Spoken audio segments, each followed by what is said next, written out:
now I'm gonna kind of jump forward here. I taught school for 33 years, and I retired in 2013. And when I retired, I did freelancing. I was freelancing. I traveled around, creative work, and different things like that. And but for me, retirement, I can't sit still. It's not in my DNA. I have to do something. And so I decided to go back to school. And so when I went back to school, I also knew that I wanted to do, the work had to change. It made no sense to me to, I've been painting for a number of years, and it didn't make any sense to me to go back to school to learn how to do what I already knew how to do. So I decided to take that plunge, and I started doing assemblage and found objects. And what was happening is that I would see things in the community that concerned me, and I wanted to create a narrative and use these materials in such a way that they made a point about what I found to be interesting. So in 2016, I went back to Washington University. I went to the Sam Fox School of Design. I got my MFA in it was a 2-year program. I got my MFA in 2018. So basically, starting around 2016 is when I started doing assemblage, and I started doing sculpture. And so this was my studio at school. And I would basically just ride through the neighborhood, and literally, I'd drive down the street, I'd see something, I'd slam on the brakes, I'd jump out of my truck, my SUV, I'd drag it in the back of my truck and stuff, you know. And so that was the point that I was at.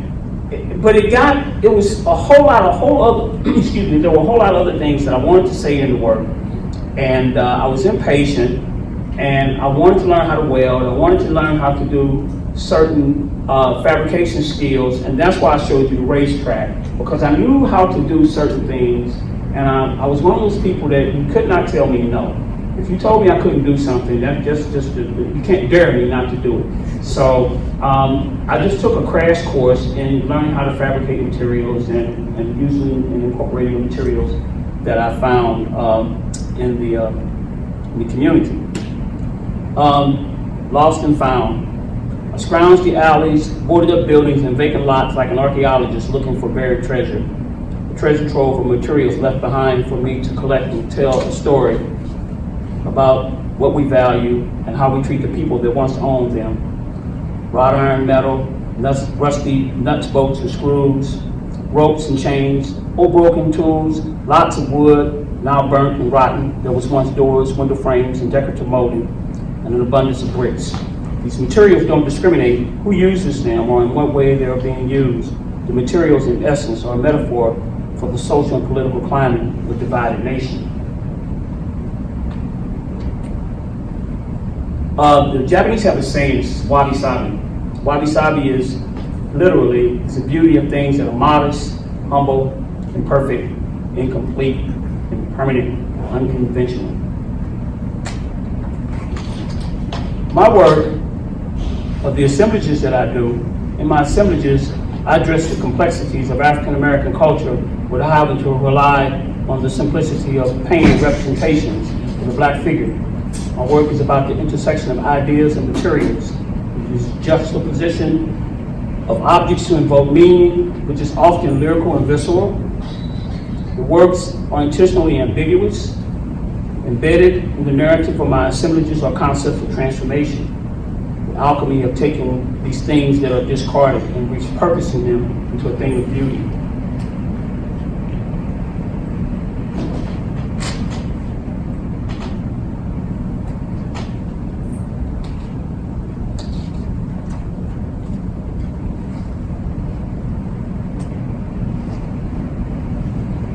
I started collecting doors.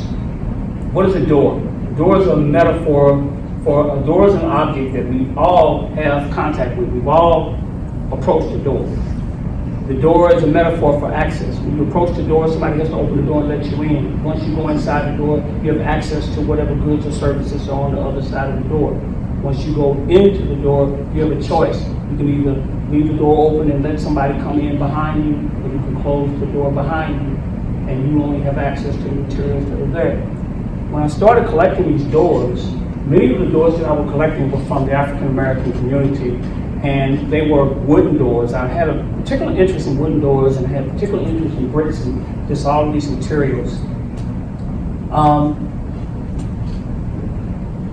This piece right here was my thesis piece, and this piece was titled, "In the Morning Still I Rise." And the door that's at the center there, which is this, is the door right here. It's an interesting story behind that door.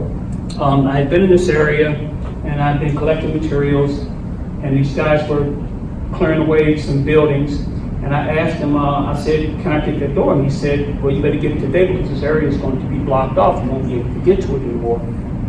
So I took the door weighed about 78 pounds, dragged 3 blocks. I hid it in the yard because it was too big to fit in my SUV. I came back the next day, it was pouring rain.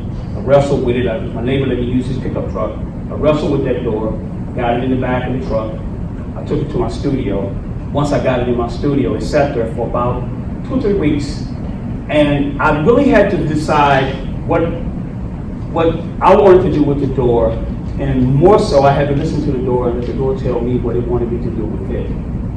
There is a tradition in the African American community of using found objects. There's a tradition of taking what's in our immediate environment and using that to create. But in doing that, there's also a tradition of these objects have a spirit. These objects have a life of their own. And if you listen to the object, it will tell you that. And what I began to find out was, just like the object would tell me what it wanted me to do, it will also tell me what it didn't want me to do. So I worked with this door, and in addition to the door, there are a number of other materials. You can't really see them that closely there, but there's a stack of bricks that are there, some bricks that I had gotten from one of the buildings that I had been salvaging stuff from. There's a chain. There are all the materials and elements that are there that were things that I wanted to say about the artwork. The piece that's behind it is, you can't see it because the back of it is facing away from you, but it came from a burnt out building. We have these guys that go and steal bricks from buildings in St. Louis. And one of the things that they do is they set the buildings on fire. And when they set the buildings on fire, they're not trying to burn them down. They're just setting them on fire so the fire department can come and hold the buildings down. That helps loosen up the mortars on the bricks, and then they come back and steal the bricks. So that piece that's behind it, one side of it is completely burnt. And the side that's facing you is the side that's not burnt. And what I found particularly interesting about that, the day that I got there, I literally got out of my truck. I had taken one of my classmates, she was from Iran, she wanted to go in the north side and see some things, and I took her, and I literally got out of my truck, and I walked up, and the wood was just sitting there like, take me and make some artwork out of it. And it was just an immediate thing. I just immediately dragged it and put it in the back of my truck. My studio smelled like gasoline. My studio smelled like gasoline because you could still smell the gas from all these burning materials that I was using. You could smell it from the bricks, you could smell it from the wood. And but it made a lasting impression on me, and it basically told the story of what I saw going on in the community. This was my thesis review, and this was the exit. This was the exit reviews, external reviews, and this was my MFA show at the Kemper Museum, which is part of Washington University, and my instructors and my classmates, and then we had a group of different visiting artists that came in and we critiqued the work and stuff, and I got a real good response from it. It was a really good response. So I'm almost at the end here.